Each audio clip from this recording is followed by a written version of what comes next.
Hello viewers, स्पर्धा या आपल्या यूट्यूब चॅनलमध्ये आपल्या सर्वांचं स्वागत आहे। तुम्ही शुभांशु शुक्लाचं नाव ऐकलंच असेल आणि का नाही ऐकणार। दुसरे भारतीय आहेत ते, दुसरे भारतीय जे स्पेसमध्ये जाणार आहेत, अवकाशात जाणार आहेत। हे आहेत बघा सुधांशु शुक्ला। शुभांशु शुक्ला दुसरे आहेत, तर पहिले कोण आहेत मग? हे बघा, हे आहेत राकेश शर्मा। तर या व्हिडिओमध्ये आपण ॲक्झिओम 4 ही जी मिशन आहे, ज्यामध्ये आपल्या शुभांशु शुक्ला यांचा समावेश आहे, त्याची माहिती घेणार आहोत।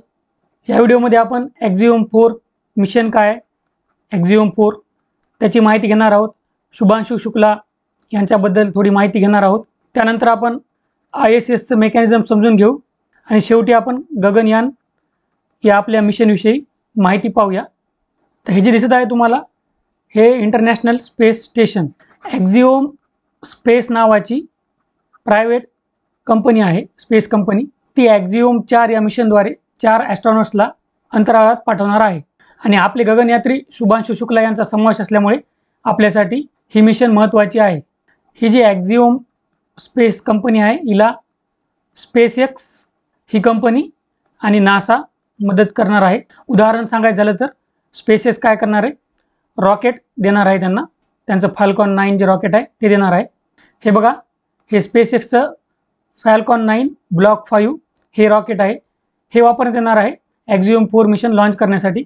आता ही जी ॲक्झिओम मिशन आहे ती इंटरनॅशनल स्पेस स्टेशनकडं 9 जूनलाच लॉन्च होणार होती, परंतु काय झालं, लिक्विड ऑक्सिजनची गळती झाली फाल्कॉन 9 रॉकेटमधून आणि SpaceXला ते निदर्शनास आलं, त्यामुळे त्यांनी काय केलं, डिले केली। तर ही लॉन्चिंग डिले झाली आणि आता ही 19 जूनला प्रस्तावित आहे। आता आपल्याला वाटत असतं की लिक्विड ऑक्सिजन जे आहे ते इंधन आहे, फ्युअल आहे, परंतु ते इंधन नाही, हे लक्षात घ्या। मग लिक्विड ऑक्सिजन काय आहे? लिक्विड ऑक्सिजन एक ऑक्सिडायझर आहे, ऑक्सिडायझर म्हणजे काय? ऑक्सिडायझर म्हणजे जे ऑक्सिजन प्रोव्हाइड करतं। लिक्विड ऑक्सिजन हे स्टोअर केलेलं असतं क्रायोजेनिक टेम्परेचर म्हणजे खूप लो टेम्परेचर असतं, त्यामुळे हे स्टोअर करणं अवघड असतं आणि कोणतंही इंधन जळण्यासाठी त्यासाठी ऑक्सिजन लागतो आणि सगळ्यांना माहिती आहे आपल्याला स्पेसमध्ये ऑक्सिजन नसतो, त्यामुळे लिक्विड ऑक्सिजन हे ऑक्सिडायझर म्हणून वापरलं जातं। मग इंधन कोणतं वापरलं जातं? हायड्रोजन हे इंधन वापरलं जातं। आता ॲक्झिओम मिशन 4 द्वारे जे 4 जण जाणार आहेत ते हे 4 जण आहेत बघा। त्यामध्ये हे बघा, हे आपले आहेत शुभांशु शुक्ला। इथे बघा फ्लॅग बघा, आपला भारताचा फ्लॅग आहे, इस्रोचा फ्लॅग आहे आणि हा इंडियन एअरफोर्सचा फ्लॅग आहे। आणि शुभांशु शुक्ला हे या मिशनचे पायलट असणार आहेत आणि प्रत्येक मिशनला बॅकअप पायलट सुद्धा असतात। तर आपले प्रशांत नायर इस्रोचे हे बॅकअप पायलट असणार आहेत। हे गगनयात्री आहेत, हे गगनयान मिशनमध्ये सुद्धा बॅकअप पायलट आहेत शुभांशु शुक्ला यांचे। या ज्या आहेत या पेगी विट्सन आहेत, या नासामध्ये काम करत होत्या 2018 पर्यंत, तर यांना स्पेसमध्ये राहण्याचा भरपूर अनुभव आहे। आता या ॲक्झिओम स्पेस जी कंपनी आहे तिच्या एम्प्लॉई आहेत, हे जे आहेत हे आहेत टिबोर कापू, हे आहेत हंगेरीचे, आणि हे आहेत उझदान्स्की, हे आहेत पोलंड या देशाची। तर असे हे 4 क्रू मेंबर्स आहेत जे या मिशनद्वारे ISSवर जाणार आहेत। हे आहेत शुभांशु शुक्ला। 10 ऑक्टोबर 1985ला यांचा जन्म झालेला आहे। उत्तर प्रदेशमधील लखनौ येथील आहेत हे। यांनी UPSC NDA एक्झाम क्वालिफाय केली, त्यानंतर एअरफोर्समध्ये फ्लाइंग ऑफिसर म्हणून त्यांची नेमणूक झाली। 2000 घंटे फ्लाइंग एक्सपिरियन्स शुभांशु शुक्ला यांना आहे। सध्या हे ग्रुप कॅप्टन आहेत एअरफोर्समध्ये आणि जेवढे आपले गगनयात्री आहेत तेवढे ग्रुप कॅप्टन आहेत। हे दुसरे भारतीय ठरणार आहेत स्पेसमध्ये जाणारे। पहिले आपण बघितलं राकेश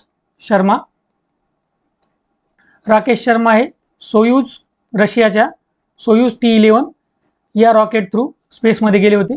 आता जे ॲक्झिओम 4 ही मिशन जी आहे ती जाणार आहे इंटरनॅशनल स्पेस स्टेशनवर आणि इंटरनॅशनल स्पेस स्टेशन जे आहे ते लो अर्थ ऑर्बिटमध्ये आहे। तर आता आपल्याला समजून घ्यायचं आहे की ऑर्बिट कोणकोणते आहेत ज्यामध्ये आपण सॅटेलाईट लॉन्च करू शकतो। तर या आकृतीमध्ये पहा, तुम्हाला इथे दिसत आहे ही पृथ्वी आहे, ते लो अर्थ ऑर्बिट आहे, हे मीडियम अर्थ ऑर्बिट आहे आणि हे जिओ स्टेशनरी ऑर्बिट आहे बघा.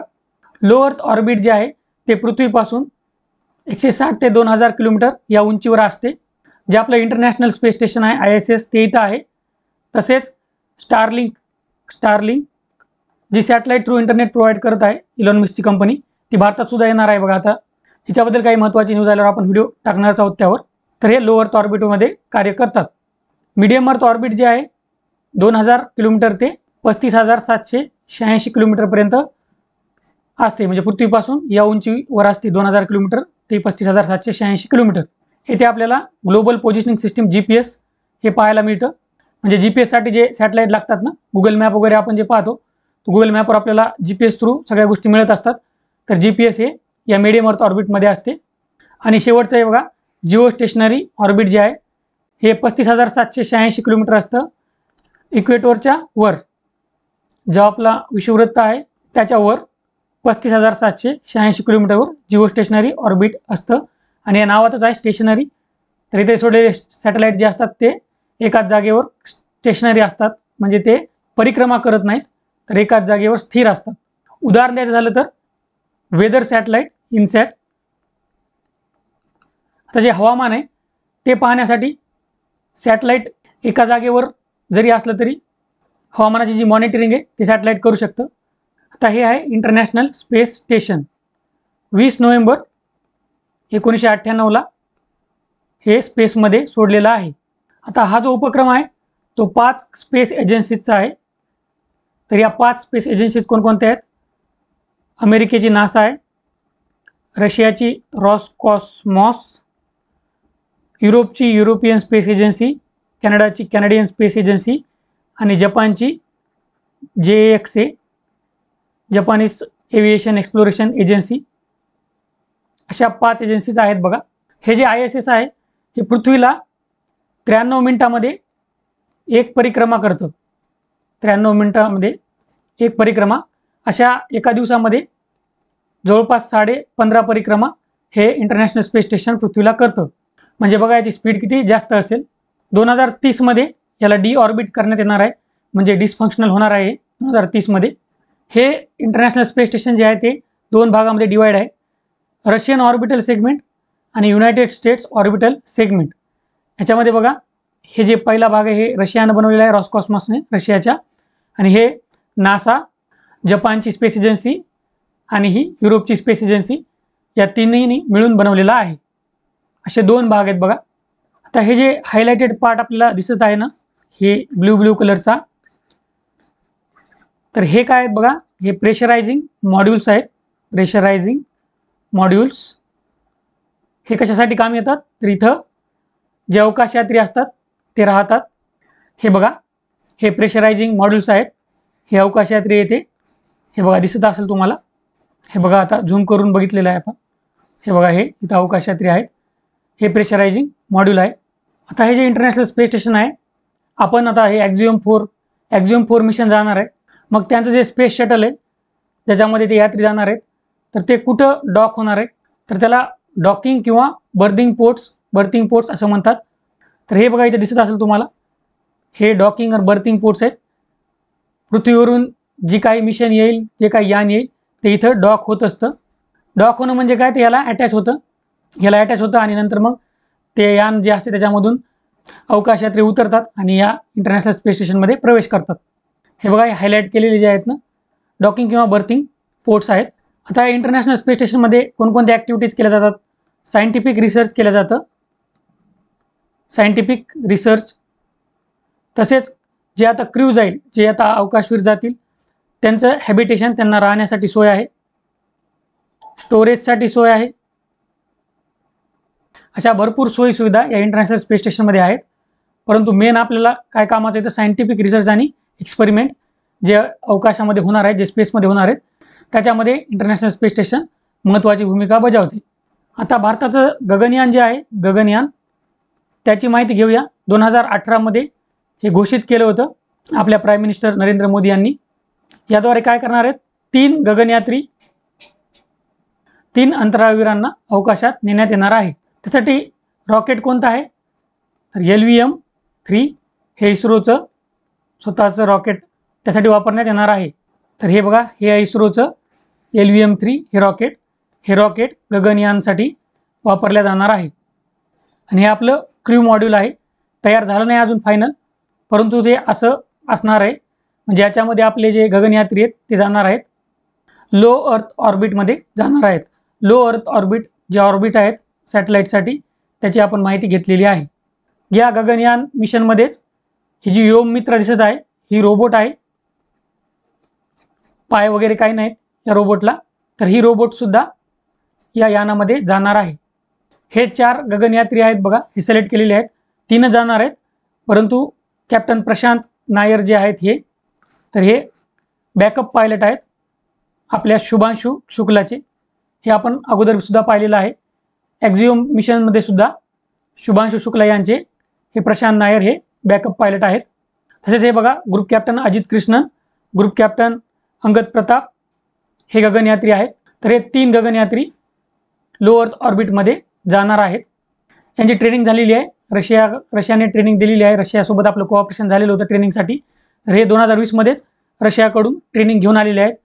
आता गगनयान डिले होण्याचं कारण सांगितलेलं आहे आपल्या विज्ञान आणि तंत्रज्ञान मंत्री जितेंद्र सिंग यांनी की कोविड-19मुळे डिले झालेला आहे, सप्लाय चेन डिस्टर्ब झालेली आहे वगैरे वगैरे. आणि ते 2022मध्येच सोडण्यात येणार होतं, परंतु आता 2026च्या नंतर हे लॉन्च करण्याचं नियोजित आहे. गगनयानचे 5 मिशन असणार आहेत. गगनयान 1, गगनयान 2, गगनयान 3, गगनयान 4, गगनयान 5 असे गगनयानच्या 5 मिशन असणार आहेत. 3 ज्या मिशन आहेत त्या विदाऊट क्रू असणार आहेत, म्हणजे यामध्ये माणसं नाहीत, व्यक्ती कोणी असणार नाही यामध्ये. याच्यामध्ये गगनयान 1 जे आहे त्याच्यामध्ये आपली व्योम मित्रा जी रोबोट आहे तिला पाठवण्यात येणार आहे. आणि गगनयान 4 आणि गगनयान 5 जे आहेत त्याच्यामध्ये क्रू असणार आहे, त्याच्यामध्ये व्यक्ती असणार आहेत. म्हणजे आपले गगनयात्री या गगनयान 4 आणि गगनयान 5 मध्ये असणार आहेत. तर या ज्या 2 मिशन आहेत 2026 नंतर लॉन्च करण्याचे प्रस्तावित आहे. आता जी ॲक्झिओम मिशन आहे तिचं आपल्या गगनयानसाठी महत्त्व काय? तुम्हाला माहीत असेल, स्पेस मिशन जे असतात त्या खूप खर्चिक असतात, करोडो रुपये त्याला लागतात. त्यामुळं कधी बजेटच त्याला पास होत नाही, काही होत नाही. आणि हे जे आहे ना आपले शुभांशु शुक्ला जे जाणार आहेत ते ॲक्झिओम मिशन थ्रू जाणार आहेत. त्यांना आता अनुभव येणार आहे, स्पेसमध्ये राहण्याचा अनुभव येणार आहे, स्पेसमध्ये काय इमर्जन्सी सिच्युएशन येऊ शकते त्याचा अनुभव येणार आहे. स्पेसमधून ते आल्यावर त्यांची हेल्थ आपल्याला मॉनिटर करता येणार आहे. तसेच भारत काही प्रयोग करणार आहे. आता जे ॲक्झिओम मिशन जाणार आहे त्यामध्ये भारत बघणार आहे की मायक्रोग्रॅव्हिटी, स्पेसमध्ये आता ग्रॅव्हिटी नसते, मायक्रोग्रॅव्हिटी असते, वेटलेसनेस, म्हणजे आपलं जे वजन आहे ते नसतं स्पेसमध्ये, त्या वजनाचा इफेक्ट 0 असतो. मग आपल्या मसलवर काय इफेक्ट पडणार आहे ही स्टडी आपल्याला करायची आहे. आणि आपल्याला प्रिव्हेंटिव्ह स्टेप्ससुद्धा घेता येणार आहेत. म्हणजे या ॲक्झिओम 4 मिशन दरम्यान काही चुका झाल्या तर त्या चुका आपल्याला आपल्या गगनयानमध्ये टाळता येणार आहेत. इन शॉर्ट काय तर फुकटात आपल्याला या सर्व गोष्टी मिळणार आहेत. त्यामुळे आपल्यासाठी ॲक्झिओम 4 जी मिशन आहे ती खूप महत्त्वाची आहे. तर आपण डिटेलमध्ये ॲक्झिओम 4 मिशनबद्दल पाहिलेलं आहे. आता बघूया 19 जूनला काय होतं ते. थँक्यू.